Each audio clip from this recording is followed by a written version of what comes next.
WOI-TV, in association with Iowa State Teachers College, presents History with Herb Hake. Today's topic, Wooden Giant. Your guide, Herb Hake of Iowa State Teachers College.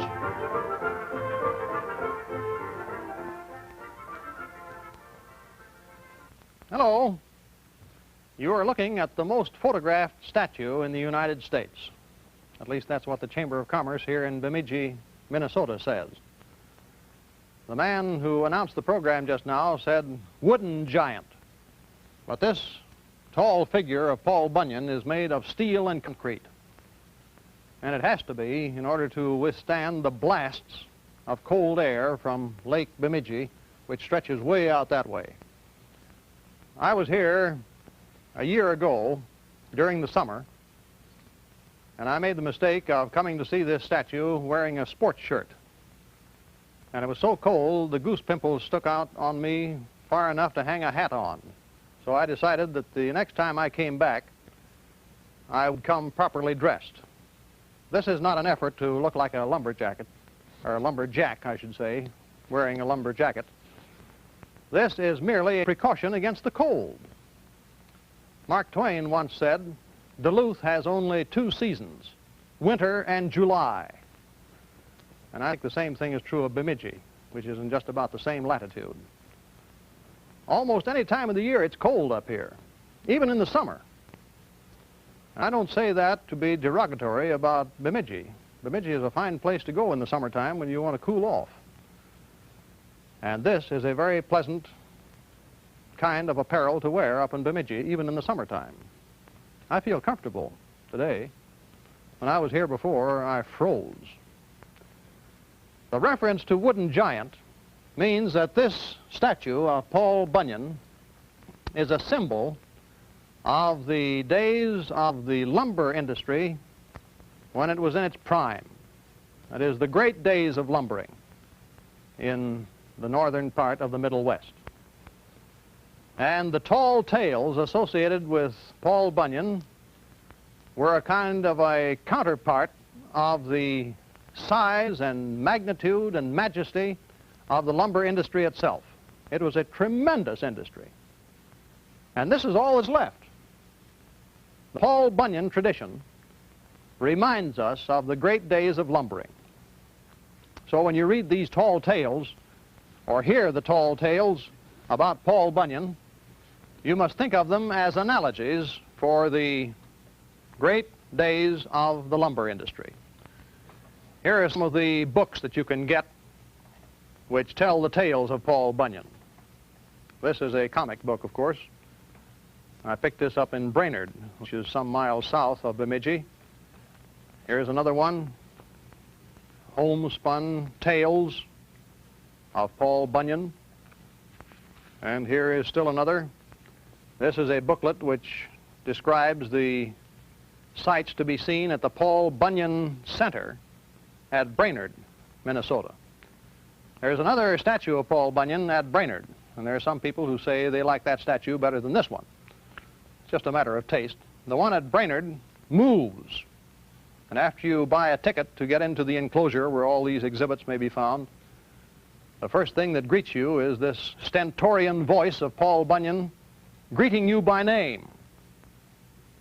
When I went into the center there, I bought a ticket, and the girl at the ticket wicket said, ticket wicket, that's a good expression, isn't it? The ticket booth is what I meant. The girl said, what is your name? I said, Herb Hake.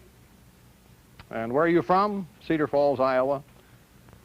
And as soon as I passed the turnstile, this figure of Paul Bunyan raised a hand rather ponderously, and the jaws opened, and a voice rolled out saying, "Hiya, Herb. How are things in Cedar Falls?" Made me feel like I was somebody. This is good public relations. And makes you feel identified with the lumber industry. Well, there are some serious books about the lumber industry to which I want to call your attention. Here is one by Robert F. Fries called Empire in Pine. And this is published by the University of Wisconsin Press, mainly devoted to the story of the lumber industry in Wisconsin. And here is one by Agnes Larson called The History of the White Pine Industry. And this one is published by the University of Minnesota Press, both concerned with the great days of lumbering. Well, let's take a look at the map here for a moment and see just where this great area of lumbering was. And I say was because it is no more. The lumbering industry in the Middle West is a thing of the past. It lasted roughly from 1830 to 1900, a period of only 70 years. And it is past because the forest is gone. It is one of the characteristics of frontiersmen to use up natural resources as fast as possible. There is tremendous wastefulness as a characteristic of the frontier spirit. Now, several weeks ago, I talked to you about that in connection with the use of our topsoil. Topsoil built up over a millennium and mined away by thoughtless and wasteful methods of agriculture. The same thing has happened in mining. Our mineral resources exhausted long before they should have been. And the same thing is true of the settlers coming west and virtually exterminating the wild animals. The buffalo practically disappeared from the face of the earth because of the greed of these people for buffalo skins and for the incidental products of the buffalo. Literally wiped out. Same thing happened in lumbering. Now, lumbering, so far as the Middle West is concerned, centered in this general area. The lumber frontier of the Middle West occupied the region south and west of Lake Superior and included in the main this upper peninsula of Michigan, Wisconsin, and Minnesota. At one time, there was a vast band of forest all the way from Maine across the Great Lake area here, not in the lakes themselves, of course, but around the lakes, and extending almost to the western edge of Minnesota, almost to the parallel of longitude 96 degrees west, which is just about in here. In Minnesota, for example, 38,000 acres of the land area of what is now the state of Minnesota was covered with trees. Tremendous trees. Trees which were in some cases 200 feet high and with a diameter of about 5 feet. And most of the trees had nothing short of 120 feet in height and a diameter of about 30 inches. This was the forest primeval. The old forest, forest going back to the earliest times, untouched until the white man came in and began to cut it down. Now, this was not all white pine. White pine was the major interest of the lumbering industry because it was soft, it was readily workable, and it brought a good market price. There were also hardwoods in this whole area, but the hardwoods grew in a soil that was especially suited to agriculture, and so the settlers coming out decided that those trees had to go in order to make the land available for farming. And so these tremendous giants of hardwood trees were cut down and burned to get them out of the way. And only the white pine was the tree used in the lumbering industry. And where did the lumber companies get title to this land? They didn't bother about that. They just took it. They took it from the Indians or from the United States government. They were pirates. Now, that's a pretty harsh thing to say, but history will bear that out. And why didn't the United States government do something about that? Because they wanted this land cleared. There was a tremendous demand for cleared land to take care of the settlers. And there was a fortune to be made by enterprising lumber operators, and the government just looked the other way while they appropriated this land, appropriated the trees on it.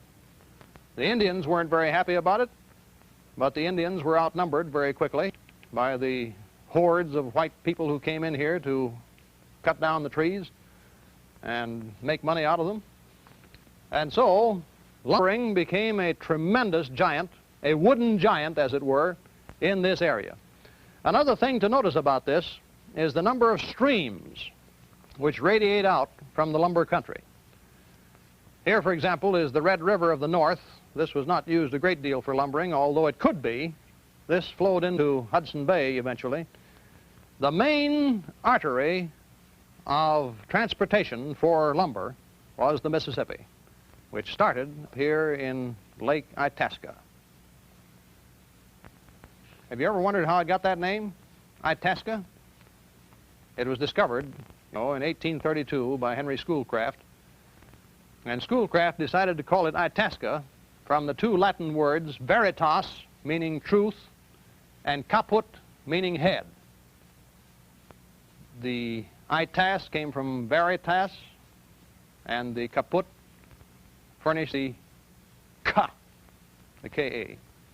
So Itasca meant the true head of the Mississippi River. And starting here, it flowed for a distance of over 2,000 miles down through this fertile country all the way to the Gulf.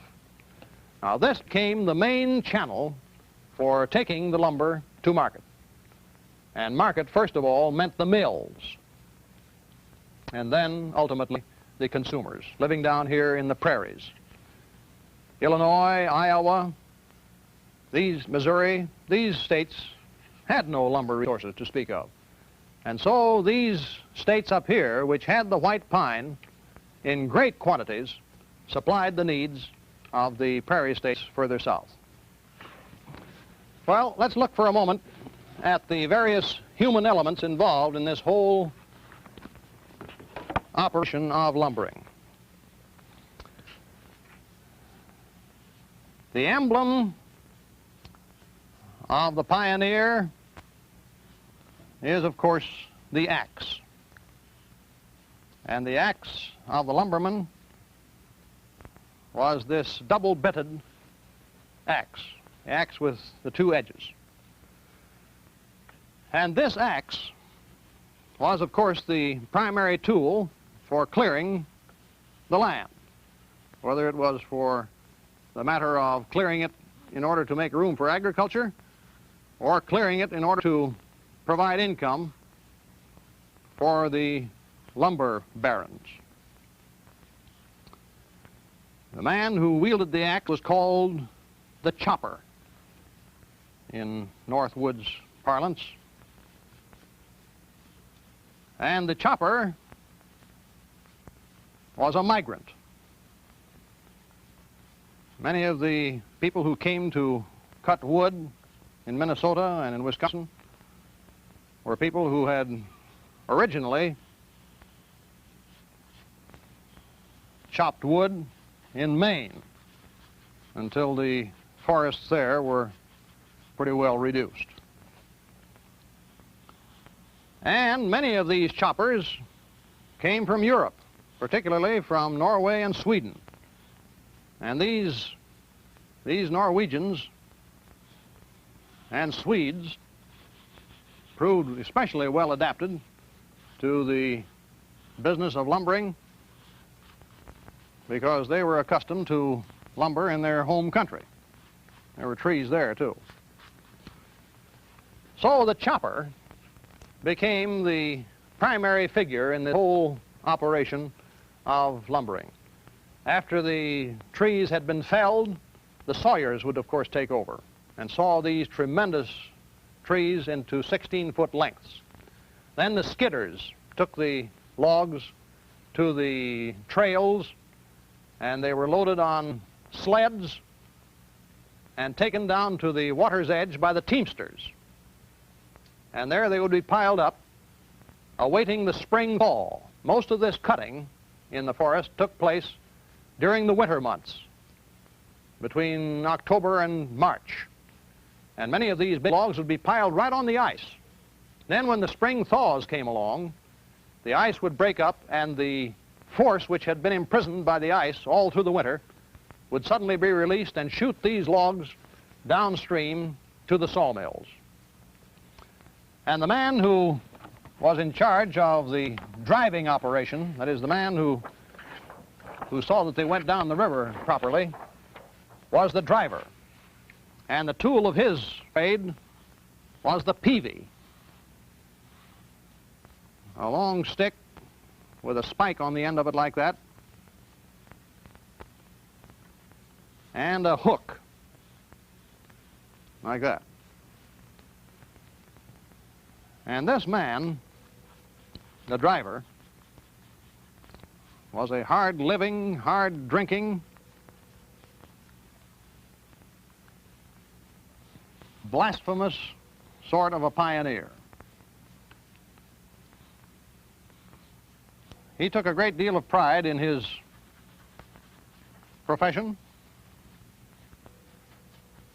It was the most dangerous part of the whole business of lumbering, because he had to ride these logs while they were being rushed along by the current. But as long as he could have a quid of tobacco in his cheek, he felt that he could defy the world. See, the matter of smoking was not encouraged a great deal out among the logs, because it might very easily set them on fire.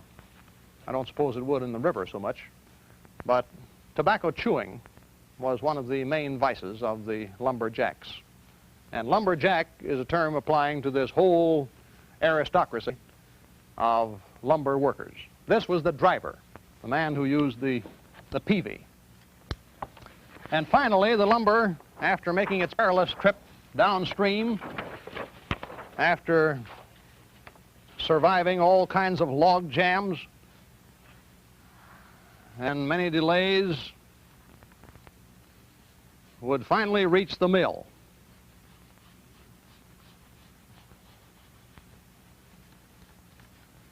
The first saws used in the mills were frame saws or muley saws that moved up and down. And then the rotary saw came in about the time of the Civil War. It had been invented in England as early as 1777, but didn't come out to the Middle West until several years later, quite a few years later, as a matter of fact. And then the rotary saw was used, as it supplanted the old frame saws and the muley saws, because it could cut up the lumber much more rapidly. And the man at the sawmill, of course, was the man who decided what form the finished lumber would take. And he, too, was a man who was an artist in his special field. And up until about 1880, the circular saw was used almost exclusively, even though it cut a half-inch kerf. A kerf is the slit cut into the lumber by the action of the saw.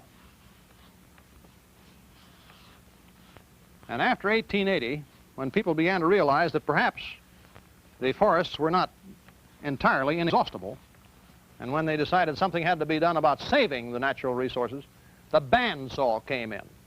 And the band saw was the saw which was used during the remainder of the lumber era, because it didn't cut as much waste out of the lumber as the circular saw.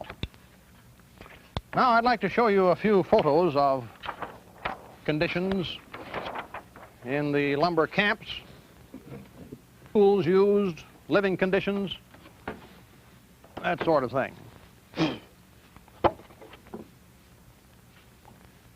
Here is a logging icer. This was taken out on a lake, and a hole was broken in the ice.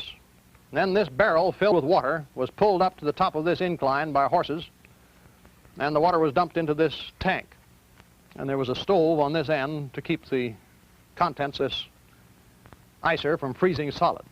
Then the water would be taken to the trails leading from the places where the trees were being cut down to the river's edge, and grooves were dug in the trail, and they were filled with water, and that of course immediately froze.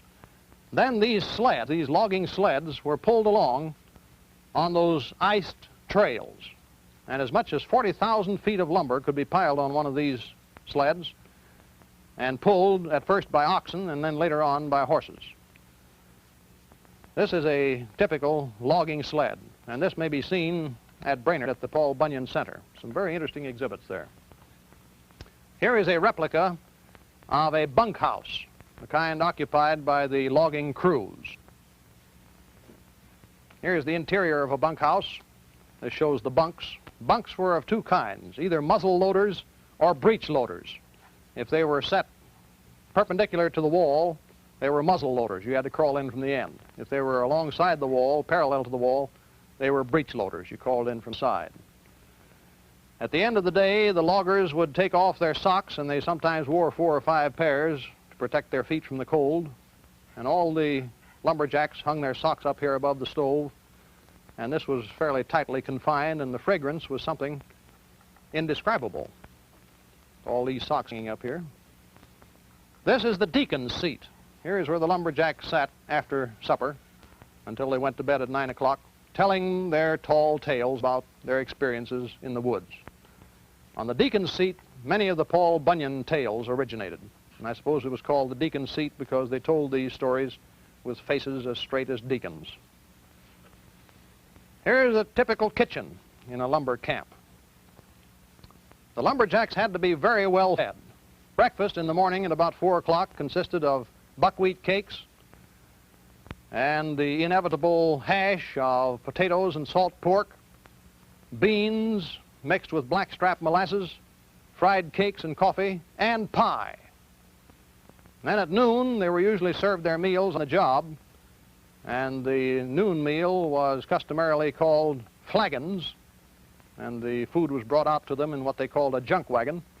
Then at night, they came back for another tremendous meal at the bunkhouse, and they were expected to eat in complete silence. That was one rule that the cook enforced. He wanted silence. No complaints about the food, silence. Seems a little strange in view of the rough and ready temper of these giants of the woods, but that was a characteristic of dining room etiquette.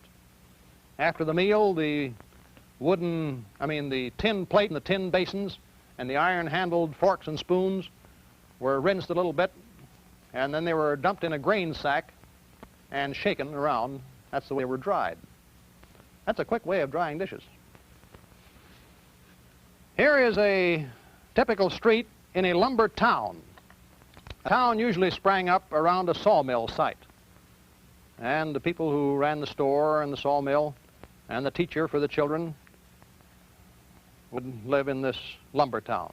Lumber town has been recreated in a little place called Lumbertown, USA, between Brainerd and Bemidji. Notice the wooden sidewalks. Here's the Wanigan, the store, and the schoolhouse. Here is a typical tonsorial parlor or barber shop in Lumbertown. Notice the sign here. Teeth pulled and repaired, practically painless. With whiskey, 5 cents extra. That was the anesthetic of the lumbering camps. I said that the lumbering industry is a thing of the past. That is not strictly true. There is still some pulp lumbering. And here at Grand Marais on the north shore of Lake Superior, you see a lot of pulpwood stacked up, ready to go to the mill. But the great areas devoted to white pine have just been exhausted, cut over, gone. Let me show you some of the tools used by the lumberjacks in the old days. This is a 2-bit axe. Now, when I say 2-bit, I don't mean it costs 25 cents. It has 2 bits, you see, 2 edges. This is somewhat, sadly, the worse for wear. That's a 2-bit axe. Then there were the great saws. This is a small model. I got all these tools from what is known as a woodpecker sawmill. That is a small sawmill.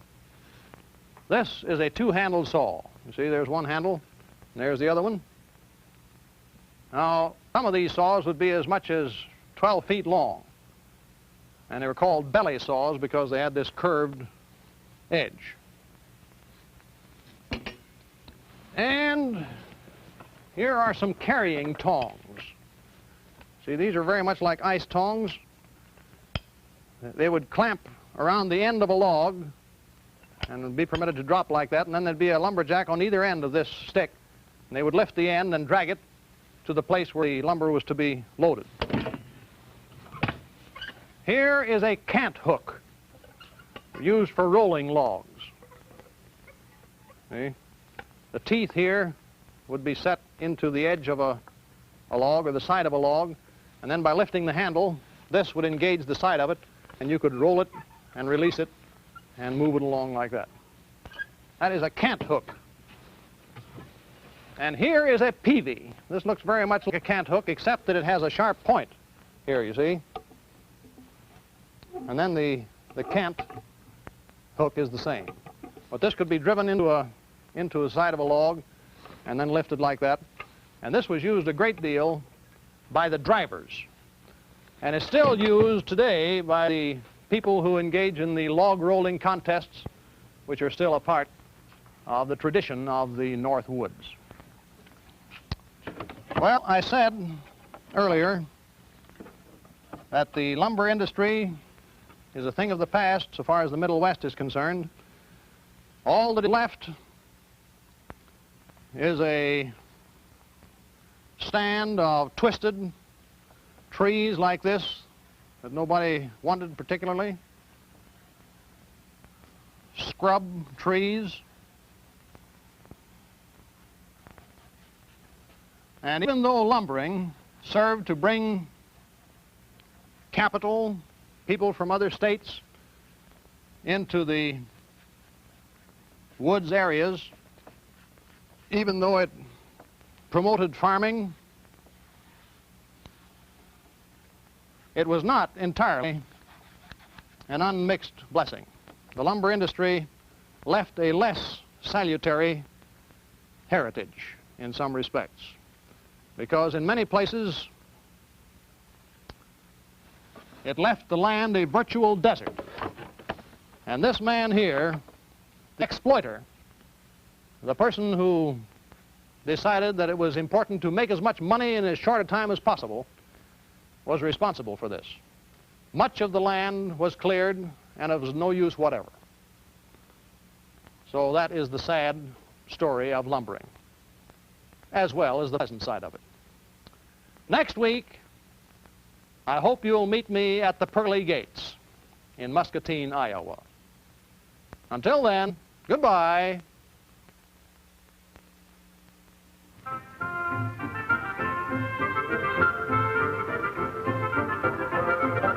Today, your guide has been Herb Hake.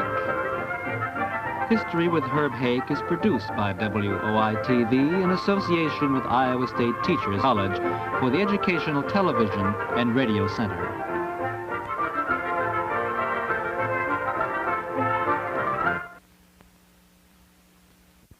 This is National Educational Television.